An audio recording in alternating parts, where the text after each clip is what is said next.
Bon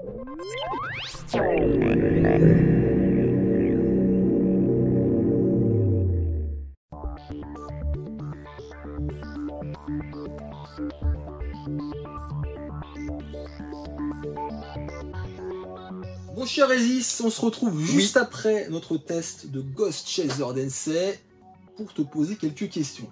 Avec plaisir. Voilà, j'en profite, voilà. Je viens de temps en temps dans ta boutique, mais on n'a pas toujours l'occasion d'échanger. C'est dommage. Bon. Peut-être pas de cette manière-là. Peut-être pas de cette manière-là, et puis peut-être que tout le monde ne te connaît pas. C'est possible, c'est fort probable, c'est même sûr. Oh, ça m'étonnerait, mais il y en a peut-être 2-3 au fond de la classe. Alors, première question qui m'est venue à l'esprit, comment tu vois l'évolution des jeux rétro dans le futur? Je parle plus du marché là. Tu sais, il y a beaucoup de spéculations, ceux qui disent ça va s'effondrer, il y a ceux qui disent que ça va encore augmenter. Qu'est-ce que tu en penses? Spontanément là, quel est ton avis sur cette évolution? Je trouve quand même qu'il y a beaucoup de jeux de plus en plus rares à trouver, qui valent de plus en plus cher et qui se vendent quand même. Donc à un moment donné, ça reflète quand même. Je pense qu'il y a un peu un double marché quelque part. Il y a des vraies pièces rares qui vont continuer d'augmenter, d'autres qui ont peut-être un peu trop monté, qui sont peut-être pas si rares ou peut-être pas si qualitatives, et qui peut-être vont se calmer. Alors c'est comme dans d'autres secteurs, il y a peut-être un temps où ça stagne et puis après ça baisse un peu. Maintenant, quant à un effondrement global du marché, je pense pas. Moi, j'y crois de moins en moins. Voilà. Moi, alors, en tout cas, je te dirais, je pense pas dans les 10 ans qui viennent. Oui. Parce que c'est une question aussi de génération. Exactement. On l'évoquait un peu tout à l'heure. Tu as aussi aujourd'hui dans les magasins de rétro gaming de plus en plus des gens jeunes qui achètent d'autres choses de leur jeunesse à eux. Voilà, PS2, GameCube, Game Boy Advance, N64, PS1, même si c'est un petit peu plus vieux, DS, voilà. Ça fait aussi le marché du rétro gaming, n'en plaise aux quarantenaires comme nous, qui vont peut-être plus s'axer sur les 8-16 bits. Nous sommes dans notre bulle, et c'est vrai que je t'en ai parlé tout à l'heure. Tout à fait. Je disais, moi, c'est vrai qu'on a l'impression que le rétro, c'est que les jeux Jap, ou américains, bien sûr. Voilà, mais disons que c'est vrai qu'on n'imagine pas qu'il y a un marché avec des trentenaires, même des vingtenaires, qui achètent de la PS2, qui achètent de la GameCube. Totalement. Mais vraiment totalement. Enfin, et tu me disais qu'il y a les deux. Et tu me disais, ce qui est intéressant, parce que là c'est une banalité ce que je viens de dire, mais ce que tu me disais par contre, c'est que il y a une étanchéité entre les deux. Oui, ça je trouve. Oui. Généralement, les gens de 20, 32 ans, je dirais, ou 35 si on veut, ils vont vraiment acheter ce qui est lié à leur jeunesse, donc les consoles plutôt toute fin 90, début 2000. Voilà, alors que les gens qui vont avoir allez 35-50 ans, ils vont être plus sur les consoles des années 80-90. Voilà, et c'est ça veut pas dire qu'on va pas aller de temps en temps fouiller ailleurs, mais quand même ça va être le reflet de 80% des achats de telle typologie de clientèle en fait. Tu me disais même, alors je sais que ça représente pas tout le monde, mais tu me disais, ils regardent les jeux japonais avec des gros yeux, ils se demandent même voire si même pas ça des VHS. n'existe pas, je te disais. Oui, Super Famicom de temps en temps me demande si c'est pas des VHS, ce qui est assez drôle. Voilà, et sinon ce que je te disais c'est que ils les voient pas en fait. Voilà, ils vont direct dans le rayon. Le jeu japonais Mega Drive ou PC Engine, ça n'existe pas pour eux en fait. Il faut le comprendre. Voilà, mais c'est une réalité. Mais comme et c'est aussi ce qui a fait perdurer des magasins comme le mien. Faut pas se le cacher. Mais comme moi par exemple, je dois dire que les jeux de la génération Atari 2600.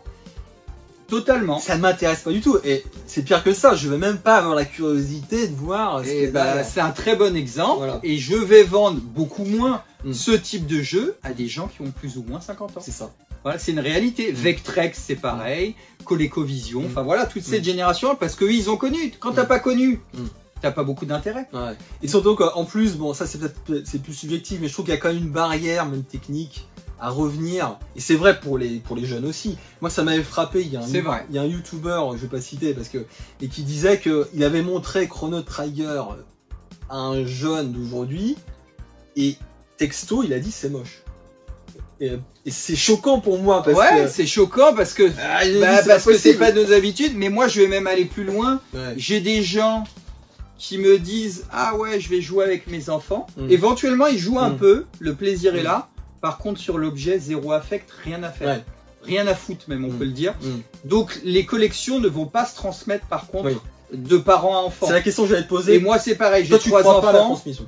Non, pas du tout. Moi, c'est mon cas aussi, je vous dis tout de suite, ma fille n'en a strictement rien à faire. Enfin, c'est pareil. Après, ça viendra peut-être après, mais je suis d'accord avec toi. Moi, je suis plutôt de ceux qui disent que il y aura pas ou très peu de transmission. Très peu, à la marge, oui, mais voilà. Enfin, ceux qui disent ça, à mon avis, c'est compliqué. Aujourd'hui, les gamins aujourd'hui, ils vont jouer à la Switch. Voilà, PS5, PS4 pour ceux qui en ont, voilà. Mais c'est Nintendo qui est très fort chez les enfants quand même, et la 3DS, voilà. Mais c'est ça les jeux vidéo de mes enfants par exemple, voilà. Alors pour revenir au prix, est-ce que tu es au courant, mais très récemment il y a eu des achats assez importants d'une collection Neo Geo. Oui, tout à fait, j'en ai entendu parler. Oui. Il y a notamment un Metal Slug qui s'est vendu à 22 voire 23K. Et ben ça reflète ce que je disais tout à l'heure. Là tu es dans les exceptions qu'on ne voit jamais. Donc ce jeu-là, si c'est un original, qu'il est propre, que c'est certifié, le prix, bien sûr que c'est un très gros prix, que ça s'adresse pas à tout le monde, mais il y a des gens qui le cherchent depuis 10 ans. Alors moi je vais être transparent parce qu'il faut pas que je sois hypocrite. J'en avais discuté. Je trouve quand même que on a franchi un palier par rapport aux ventes précédentes qui n'étaient pas si anciennes, hein, parce qu'ils s'étaient vendus plus autour des 15K. C'est vrai. Alors c'est une boutique, c'est vrai. Mais la question, là je vais être cash. Est-ce que tu sais combien tu l'aurais vendu ou pas? Alors tu vas me dire c'est fonction peut-être de l'achat. Exactement. Peut-être dans les mêmes prix. Non mais soyez honnête, voilà. Soyez honnête. Ça aurait été de toute façon cher. D'accord. Je te dis, effectivement, tu m'aurais posé la question avant. Je t'aurais dit que ça vaut, selon l'État, certainement entre 15 et 20 000 euros. Voilà, ce qui est du délire, parce qu'avant c'est resté longtemps. En tout cas, moi je l'avais en tête. J'en ai jamais, hein, soyez honnête, ou quasiment jamais. J'avais resté en tête que c'était déjà un jeu autour de 10 000 euros, ce qui était déjà délirant. Voilà, mais ça, la réalité, c'est que tu n'en vois jamais. Et la Neo Geo, quand même, disons-le, ça reste quand même une exception. Je dis pas qu'il n'y a pas d'autres jeux très rares, mais on a toujours été sur des jeux très chers, même s'il y a une période où c'était plus bas. Et sur des gens qui collectionnent, et moi je vais quand même te donner, pour finir peut-être, ou en tout cas pour conclure sur le sujet, mon sentiment c'est que c'est de l'argent qui est investi dans un objet plaisir, et qui, en tout cas, sur les 20 dernières années, ne perd pas de valeur. Oui, ça c'est clair. Donc c'est pas une dépense à proprement dit. Bien sûr qu'il faut se le permettre, qu'il faut avoir les moyens, mais c'est une somme d'argent qui est bloquée que tu vas récupérer à un instant T. Donc voilà pourquoi les gens osent aussi mettre, parce que c'est une question d'avoir l'argent d'un côté, mais aussi d'oser le mettre. Donc on est vraiment dans la collection sur un objet où tu sais quand même que ça va pas perdre 50% de sa valeur dans 6 mois. Ça c'est une vision alors qui va. Je trouve en tout cas pourquoi les gens achètent. C'est une vision qui va paraître un peu cynique peut-être, mais il est vrai que quand vous achetez un jeu rétro et encore plus une pièce d'exception, parce que Metal Slug, bon c'est une série maintenant qui est devenue bien sûr. Effectivement, on peut garantir le fait que vous n'avez pas d'argent. Dans les 10 ans qui viennent, c'est bon. Quasiment après chacun, enfin moi perso c'est pas ma vision, mais effectivement il faut l'avoir en tête quand on investit. Mais si tu veux l'idée, mais voilà, non mais si tu veux l'idée, c'est pas d'investir et se dire ça va absolument valoir plus cher. C'est simplement une sécurité. T'es pas en train de faire une dépense à perte de 20 000 euros dans ce cas-là, ou même de 500 euros sur un autre jeu. Voilà, tu te dis quand même. C'est pas le casino quoi. Voilà, exactement. Tu te dis quand même. Tu le mets dans quelque chose qui a de la valeur et qui avant tout te fait plaisir, je pense. Hein. Voilà, c'est la réalité. En tout cas, moi, des clients que je vois au quotidien et qui m'achètent des beaux jeux, des jeux de collection et des jeux malheureusement de plus en plus chers, voilà, ils se permettent aussi parce que c'est à la fois un plaisir, mais aussi quelque part l'argent qui est stocké qu'ils vont retrouver ultérieurement s'ils le souhaitent. Et je salue l'euro propriétaire de ce Metal Slug qui s'en reconnaîtra. Maintenant, on va parler des boutiques, si ça te dérange pas. Bien sûr. On entend régulièrement dire que les boutiques physiques sont en voie de disparition. Je pense que ça correspond à une certaine réalité, mais est-ce que tu penses quand même que il va en rester? Et même te concernant, est-ce que soyons francs, est-ce que tu penses que dans 10 ans t'es encore là ou pas? C'est une question peut-être un petit peu trop violente. Non, il n'y a pas de souci. De manière générale, est-ce qu'il va en rester? Oui, c'est sûr. Oui. Mais peut-être qu'une, 2, 3. D'accord. Voilà. Très spécialisé, très pro et très investi dans son activité, qui répondra à une demande. tout comme aujourd'hui, je sais pas, moi je fais souvent un parallèle avec la philatélie. Oui, oui, bien sûr. Voilà, et tu as toujours des magasins qui sont aussi un peu des bureaux en même temps. Moi, je pourrais imaginer ça un jour. Personnellement, est-ce que dans 10 ans, je serai encore là? Oui, ça dépend pas que de ça aussi, ça dépend Ça aussi, dépend de plein de choses. Si j'en ai envie, j'espère que Ouais. le marché et la clientèle me permettra d'être là. Ça fait 18 ans aujourd'hui, tu m'aurais posé la question, je t'aurais dit pareil, je savais pas si 10 ans plus tard j'allais être là. Et quand j'ai commencé en 2005, j'aurais pas pensé que ça durerait 18 ans. D'accord. Voilà, donc il y a quand même une incertitude. Je pense qu'en tout cas, le marché tel qu'il est, il va continuer au moins pour les 5 années à venir.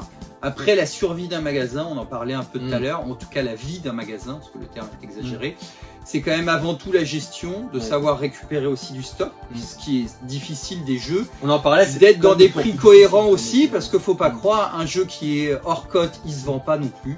Faut pas exagérer, tout se vend pas comme ça du jour au lendemain. Et puis d'avoir du choix, mais sur aussi un panel très large, parce que comme on l'a dit juste avant, le rétro gaming, c'est pas que telle ou telle console, c'est un ensemble de machines. Qui s'élargit quand même avec le temps. Aujourd'hui, sur ADS, j'ai beaucoup de demandes. Et il y a plein de jeux rares et j'ai pas toujours facilité à retrouver des choses. Moi, je pense quand même que, de par ta position d'expert, parce que là, on peut parler d'expertise, on en aura toujours besoin. On aura besoin de gens qui connaissent c'est le marché. Expert et intermédiaire aussi, j'ai envie de dire, c'est d'être sûr d'acheter. Quand tu achètes ton jeu qui coûte, je sais pas maintenant, des fois sur la Neo Geo, reparlons-en, même quelques milliers d'euros, bah, faire une transaction entre particuliers ou même à distance, c'est beaucoup moins rassurant que d'aller dans le magasin, de voir le jeu, le tester, l'ouvrir éventuellement et de pouvoir payer avec toute la sécurité en fait. C'est ça la réalité. Alors, ça c'est le côté intermédiaire, effectivement, qui est aussi très important. Voilà. Mais au-delà du choix. Mais à mon avis, il y a aussi quand même le référent. Oui, c'est-à-dire que dans un marché quand même, certes, qui est réservé peut-être à quelques personnes, c'est pas un gros marché, mais il y a quand même des nouveaux entrants. Et je pense que tu rencontres, je pense, des gens qui... Oui, t'as raison. Il y a le côté référent, mais j'ai envie de te dire aussi, il y a le côté lieu plaisir, en fait. Voilà, aujourd'hui, tu viens là... comme on fait aujourd'hui, là. Voilà, tu viens là pour te faire plaisir, même pour l'ambiance, pour voir un truc auquel t'as pas pensé. Voilà, oui, et je pense que c'est pour ça qu'il y aura toujours des boutiques. Voilà. Ça me paraît, en tout cas, une boutique authentique est quand même un minimum dans le créneau, quoi, j'ai envie de dire. Pour finir, juste sur la boutique, l'éternelle plainte plutôt, c'est trop cher. Alors, qu'est-ce qu'on peut répondre à ça très rapidement? Au-delà du fait qu'il y a des charges et tout ça, est-ce que quand même la valeur ajoutée d'une boutique, c'est pas justement d'avoir quelqu'un à disposition, un qui vous conseille, deux qui vous garantissent que le jeu que vous allez acheter c'est pas un faux, bien sûr, et puis aussi quelqu'un qui vous accompagne dans une vente, parce que tu parlais, des arnaques, il y en a de plus en plus. Franchement, je vais vous dire, je vais encore sur eBay, je vais encore sur Yahoo Auction. Par contre, le Bon Coin, c'est fini. Je mets même plus un doigt dedans. Alors, il y a Vinted, je sais, mais après, je sais pas si c'est mieux. Mais il faut quand même le mentionner, c'est important. Et je reviens sur Metaslog. J'ai été critique sur le prix, c'est vrai. Par contre, il faut admettre que pour un acheteur, c'est quand même sécurisant. C'est une sécurité. C'est exactement ce que je dis. Bien 22K, t'imagines. Et là, t'es dans un extrême, mais même pour 500 euros. Voilà, qui a été vendu 449 euros, si on veut être précis. Bah voilà, t'as peut-être pas envie de l'acheter à un inconnu sur Internet. J'ai envie de dire, sans même aller dans l'excès de l'arnaque, c'est la déception par rapport à l'État. Voilà, parce que moi, j'ai de plus en plus de gens qui me redemandent des photos, peut-être même une vidéo, quand ils sont à distance ou simplement qui viennent voir en magasin. Et c'est ça la valeur ajoutée. C'est un peu un mélange des deux, mais oui, c'est le côté sécurisé et confiance, le côté référent aussi. Après, j'ai envie de te dire, le côté connaissance et tout ça, oui, quand tu démarres, tu peux en avoir besoin. Mais j'ai envie de te dire, moi, beaucoup de mes clients sur des jeux plus pointus, ils s'y connaissent autant, voire mieux que moi. Et il n'y a aucun souci, et c'est normal. Voilà. Maintenant, peut-être pas dans tous les domaines, etc. Maintenant, oui, c'est sûr qu'il y a un jeune qui va commencer, qui va se mettre peut-être à du 8-16 bits. Oui, là, il aura besoin plus d'avis, de conseils, etc. Mais c'est un ensemble de choses Mais il faut être clair, c'est le côté sécurisant et qualité de voir ce que tu as et d'être sûr de recevoir aussi ton produit. Ça, on est d'accord. Voilà. Et dernier point, moi je le répète souvent, les boutiques n'ont pas intérêt à multiplier les stocks. Leur objectif, c'est que ça roule, oui, c'est qu'il y ait du roulement.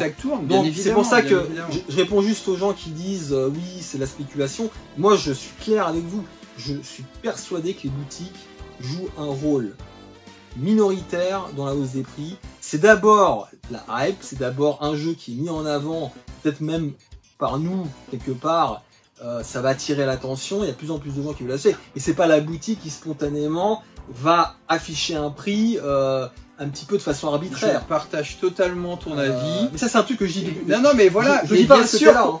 Non, mais voilà, tout à fait. Mais attention, on y participe certainement. Il n'y a aucun problème là-dessus. Je pense que vous surfez. Mais comme n'importe quel autre acteur, en fait, comme le client, s'il n'y a pas de client en face d'un jeu ou d'un prix, et ben à un moment donné, ça baisse. C'est tout. C'est une réalité quand même. Si je devais donner une image, je dirais que vous ne créez pas la vague. Mais par contre, vous surfez dessus. Oui, mais c'est vrai. Et c'est normal. Mais je suis tout à fait d'accord. Mais c'est pas, vous n'êtes pas à l'origine du sac et du ressac de la vague. Voilà, c'est ça que à mon avis, je partage totalement. Est-ce que tu as des petites anecdotes très rapidement avec des clients que tu peux nous donner? Tu me disais peut-être celle du mec qui est venu 10 fois. Oui, alors ça peut arriver par le passé, voilà, que quelqu'un vienne 3 fois. C'était pour une console Neo Geo. Il vient une fois, je lui montre bien, je lui fais tester, il hésite, il revient, rebelote. Oui, la 3e fois, j'ai arrêté de le faire et je lui ai dit de réflexir et d'être sûr, peut-être d'un ton un peu sec parfois. Voilà. Mais ce qui m'a valu souvent, c'est parce que toi, tu es franc. Enfin, oui, direct, authentique. Direct, tu dis les choses. Non, mais direct aussi si avec politesse, quoi. Si un client abuse, ça arrive parfois, mais on reste sur des anecdotes. Là, je t'en cite quelques-unes en 18 ans de boutique, tu vois. Ça reste anecdotique. Tu disais aussi le type qui restait une demi-journée à jouer. Voilà, qui voulait rester une demi-journée. À un moment donné, on lui dit stop parce que c'est un magasin que tu peux pas rester 4 heures comme ça, voilà. J'ai une dernière anecdote, je t'ai pas partagée, mais qui est plus très drôle, mais qui relève des fois d'un côté collection très très pointu. Bonjour David, mais on parle pas de toi.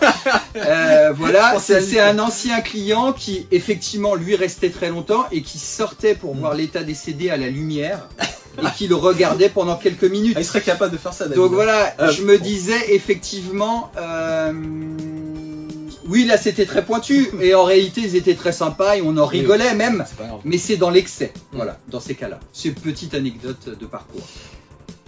Est-ce que tu peux nous parler aussi de tes relations avec les youtubeurs, sans citer de nom, mais parce que on précise quand même, tu es gérant de boutique, mais tu as travaillé dans un magazine, on va y venir très rapidement. Ouais, alors, pas travaillé, mais tu as participé. Bah oui, mais enfin quand même, t'as quand même rédigé des thèses, j'en ai oui, c'est vrai, c'est vrai. Et aussi, t'as eu quelques collaborations avec des youtubeurs.